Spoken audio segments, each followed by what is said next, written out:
قرآن کا حکم ہے یہ گھر پر بیٹھ کے کہانی نہیں بنائی ہے، یہ قرآن کا حکم ہے۔ جس بندے کو جھٹلانے کا اگر حوصلہ ہے آئے سامنے، یہ قرآن کا حق ہے ان کو منور کرنا، ان کو پاک صاف کرنا۔ افمن شرح اللہ صدرہ للاسلام، یہ اسلام ہے۔ قرآن کو تو سبھی لوگ مانتے ہیں، اور قرآن پر عمل پیرا جتنے بھی مسلمان ہیں، جتنے بھی فرقے ہیں، سارے لوگ ہیں، تو لہٰذا قرآن کو مانتے بھی ہیں، قرآن کی تلاوت بھی کرتے ہیں۔ تو میں یہ پوچھنا چاہتا ہوں کہ یہ قرآن مجید کی تلاوت آپ کس نیت سے کرتے ہیں؟ کیا خیر و برکت کی نیت سے کرتے ہیں، دن دوگنا ہو رات چوگنا ہو اس نیت سے کرتے ہیں، یا اپنے سر سے بلائے دور کرنے کے لیے، دکھ مصیبت دور کرنے کی نیت سے، یا ایصال ثواب کی خاطر آپ قرآن مجید کی تلاوت کرتے ہیں؟ اور میں حقیقت بتاؤں ہمارے معاشرے کے لوگوں کی، تو حقیقت یہی ہے کہ خیر و برکت کی نیت سے کرتے ہیں، روزی روزگار میں برکت ہو، دن دگنا رات چوگنا انہیں برکت اور ثواب حاصل ہو، یا پھر اپنے سر سے بھوت بلائے بلا مصیبت دور ہو، ایسی نیت سے قرآن کی تلاوت وہ کرتے ہیں۔ اور ایسے آپ لوگوں کے سوچ، ایسے عقیدے، ایسے ارادے رکھ کر قرآن کی تلاوت کرنا اس بات کی علامت ہے کہ آپ گمراہ ہیں۔ آپ گمراہ ہیں۔ گمراہی کی علامت یہی ہے کہ آپ خیر و برکت کی لالچ میں، یا پھر آپ اپنے اوپر سے دکھ مصیبت بلائے دور کرنے کی نیت سے قرآن مجید کی تلاوتوں کو اپنے گھروں میں کرنا، یہ اس بات کی علامت ہے آپ دھوکے کا شکار ہیں اور آپ گمراہ ہیں۔ جب اس طرح قرآن کی تلاوت کرنا گمراہیت ہے، تو پھر قرآن ہمارے لیے جو نازل ہوئی ہے، اللہ کے رسول پر جو نازل ہوئی ہے تمام امتی کے لیے، تو پھر قرآن ہمارے آپ کے لیے کیوں اہمیت رکھتی ہے، کیوں ہمارے اور آپ کے لیے ضروری بھی ہے؟ قرآن ہمارے اور آپ کے لیے اہمیت رکھتی ہے اور ضروری بھی ہے، لیکن اسے ثواب کی نیت سے پڑھنا، دکھ مصیبت بلائے دور کرنے کی نیت، یا روزی روزگار خیر و برکت کی نیت سے اسے پڑھنا، اس بات کے لیے یہ ضروری نہیں ہے، اس بات کے لیے یہ اہمیت نہیں رکھتی ہے، بلکہ یہ اہمیت رکھتی ہے، یہ ضروری اس بات پر ہے کہ یہ ہمارے لیے، آپ کے لیے، تمام امت محمدی کے لیے ہدایت کا سامان ہے، ہدایت کا ذریعہ ہے۔ اس سے ہمیں آپ کو ہدایت ملنے والی ہے۔ یہ ہدایت اور یہ ذریعہ ہمارے لیے قرآن مجید کو قرار دیا گیا، اور اس لیے یہ ہمارے آپ کے لیے ضروری ہے اور اہمیت رکھتی ہے۔ اب ہم آپ قرآن کو ہدایت کا ذریعہ نہ سمجھ کر، کامیابی کی دلیل نہ جان کر، صرف ثواب کمانے کے لیے، دکھ مصیبت بلائے دور کرنے کے لیے، بھوت بلائے اپنے سر سے اتارنے کے لیے، یا خیر و برکت حاصل کرنے کے لیے ہم اس کی تلاوت کرتے ہیں، اسے پڑھتے ہیں، تو پھر ہم آپ گمراہ ہیں۔ اور ایسا ہو رہا ہے ہمارے معاشرے میں۔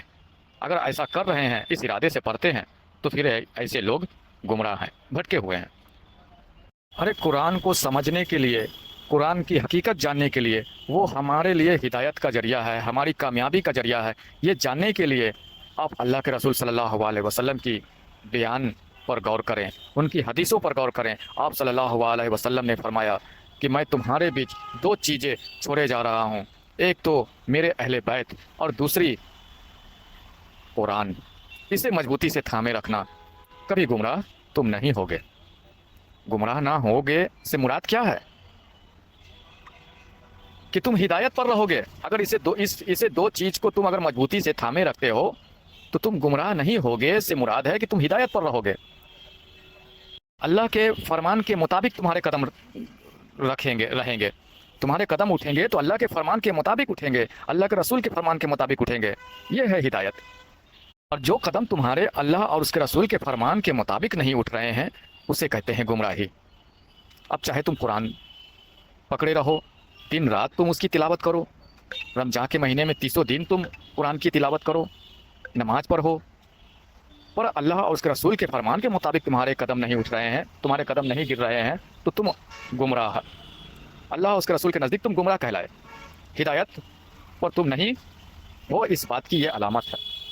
کہ اللہ کے رسول صلی اللہ علیہ وسلم نے فرمایا کہ جو تم اسے مضبوطی سے تھام لو، اہل بیت اور دوسرا قرآن، تم کبھی گمراہ نہیں ہوگے، یعنی کہ ہدایت پر رہو گے۔ اللہ اور اس کے رسول کے مرضی کے مطابق تمہارے قدم زمین پر پڑیں گے، قدم اٹھیں گے۔ اس سے پتہ چلتا ہے کہ قرآن ہمارے لیے ہدایت کا ذریعہ ہے، ہماری کامیابی کا ذریعہ ہے، اور اہل بیت سے محبت، یعنی کہ اللہ کے رسول صلی اللہ علیہ وسلم کے جو گھرانے ہیں، مولا علی، مولا حسین، سیدہ بی بی فاطمہ، یہ اہل بیت ہیں، ان سے محبت۔ اہل بیت سے اتنی محبت کہ اپنے اہل و عیال، اپنے ماں باپ، بھائی بہن سے بھی زیادہ اہل بیت سے محبت۔ اور دوسرا قرآن، تو قرآن ہمارے لیے ہدایت ہے، اہل بیت کی محبت ہمارے لیے ہدایت ہے۔ تو اسے سمجھنا پڑے گا کہ قرآن ہمارے لیے ہدایت ہے، تو وہ خیر و برکت کے لیے پڑھنا اور اپنے سر سے بھوت بلائے دور کرنے کے لیے اس کی تلاوت کرنا، ثواب کی نیت سے پڑھنا، یہ ہدایت نہیں ہے۔ ہدایت پھر کیسے ہے؟ وہ قرآن کو سمجھنا، قرآن میں اللہ جو فرما رہا ہے، اللہ کے کلام کو سمجھنا اور اس پر عمل کرنا۔ اللہ نے کیا قرآن میں فرمایا؟ سورہ الداریات آیت نمبر 21 اور 22 میں اللہ فرماتا ہے وفی انفسکم افلا تبصرون۔ اللہ فرماتا ہے تمہارے اپنے جانوں میں، جو تمہارا یہ وجود ہے، جو تمہارا یہ جسم ہے، اس جسم میں، اس جان میں ہماری اپنی نشانیاں ہیں، کیا تم اسے دیکھتے نہیں؟ دیکھو تو صحیح۔ اب یہاں اللہ اپنی نشانی کے بارے میں بیان فرما رہا ہے کہ اپنی نشانی اگر وہ پیش کر رہا ہے، وہ اپنی نشانی کے بارے میں اشارہ فرما رہا ہے، تو وہ کہاں ہے؟ وہ تمہارے وجود کے اندر ہے، انسانوں کے وجود میں چھپی ہوئی ہے، تم اسے دیکھتے کیوں نہیں؟ اب یہ ہے اس پر کام کرنا، اسے سمجھنا کہ اپنے وجود میں، ہمارے اپنے وجود میں اللہ کی نشانیاں ہیں، اسے کیسے تلاشوں، اسے کیسے پاؤں، میں کیسے دیکھوں، اس کے پیچھے لگ جانا اور وہ کامیابی حاصل کرنا، یہ ہدایت ہے۔ یہ ہدایت نہیں ہے کہ قرآن اتنے پارے میں نے ختم کر دیے، اتنی قرآن میں نے ختم کر دیے اور ہمارے گھر سے بھوت بلائے، آفت بلا ٹل جائے گی، اس نیت سے پڑھنا، یا پھر خیر و برکت ہمارے گھر میں آئے، اس نیت سے پڑھنا، یہ ہدایت نہیں ہے۔ بلکہ ہدایت یہ ہے کہ اللہ اپنی نشانی کے بارے میں فرما رہا ہے کہ میری نشانی تمہارے اپنے جانوں میں، اب تمہارے وجودوں میں ہے، تم اسے دیکھتے کیوں نہیں؟ اسے دیکھو تو صحیح۔ اب جو اللہ فرما رہا ہے اس پر کام نہیں کر رہے ہیں، اسے دیکھنے کی کیا پروسیس ہے، کون سے راستے ہمیں اختیار کرنے ہیں کہ اپنے وجود کے اوپر کام کریں، اپنے وجود میں ہم دیکھ پائیں، جھانک پائیں اللہ کی نشانی، اس پر کام کرتے نہیں، اور کام کیا کر رہے ہیں؟ تو اس ثواب حاصل کرنے کے لیے، خیر و برکت کے لیے، بھوت بلائے دور کرنے کے لیے قرآن کی تلاوت گھر میں کر رہے ہیں، قرآن پڑھوا رہے ہیں، یہ گمراہی ہے۔ اس وجہ سے لوگ اللہ اور اس کے رسول کے نزدیک گمراہ کہلا رہے ہیں، وہ بھٹکے ہوئے ہیں، یہ اصل اور ہم آپ اس گمراہی سے نکل پائیں، ہدایت ہمیں حاصل ہو پائے، اللہ اور اس کے رسول کے نزدیک کامیاب ہو جائیں، اللہ ہمیں قبول فرما لے، ہمارے عمل کو قبول فرمائے، ہمارے قدم اللہ اور اس کے رسول کے مطابق اٹھے۔ اس کے لیے ہمیں کیا کرنا پڑے گا؟ اس کے لیے وفی انفسکم افلا تبصرون کی حقیقت تو میں نے بتایا۔ اب یہ اپنے جانوں میں اللہ فرما رہا ہے کہ میری نشانیاں ہیں، تم اسے دیکھتے کیوں نہیں؟ اسے سمجھنے کے لیے اور اپنی جانوں کے اوپر کیسے کام کریں، یہ جاننے کے لیے سیدی یونس الگوہر شاہی بورڈ پر انسان کا چتر بنا کر کلیئرٹی سے، صاف طریقے سے سمجھا رہے ہیں، اسے سمجھیے۔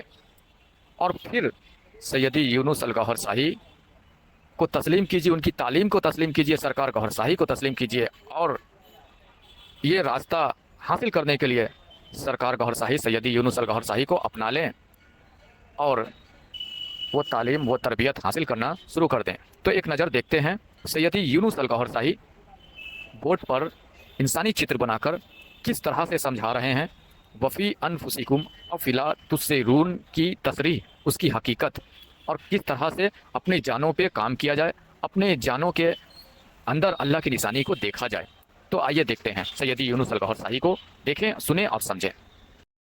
جو فی انفسکم والی بات ہے وہ یہ ہے کہ یہاں انسان کے اندر یہ 7 لطیفے ہیں، انہی کو بیدار کرنا شرع صدر ہے، اور یہی قرآن کا حکم ہے، قرآن کا حکم ہے یہ۔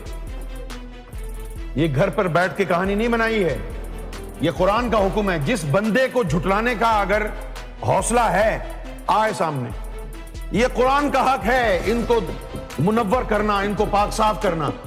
افمن شرح اللہ صدرہ للاسلام، یہ اسلام ہے. وہ جھنڈے اٹھا کے ہرے پیرے نیلے امامے پہننا اسلام نہیں ہے، یہ اسلام ہے. یہ افمن شرح اللہ صدرہ للاسلام، کہ جس نے اسلام کو اڈاپٹ کرنے کے لیے، اسلام کی پیروی کرنے کے لیے شرح صدر کر لی اس میں اللہ سے، وہ کامیاب ہے، اس کو نور ملتا ہے. تو شرح صدر سے کیا ملتا ہے؟ اللہ کی طرف سے نور ملے گا. اسلام پر اگر آنا ہے، مسلمان ہونا ہے، قرآن کا حکم شرح صدر ہے. ہمارا مسلک کیا ہے؟ ہمارا مسلک قرآن ہے، اللہ کا رسول، اللہ، یہ ہمارا مسلک. گوھر شاہی ہمارا مسلک ہے، اور کوئی مسلک ہی نہیں.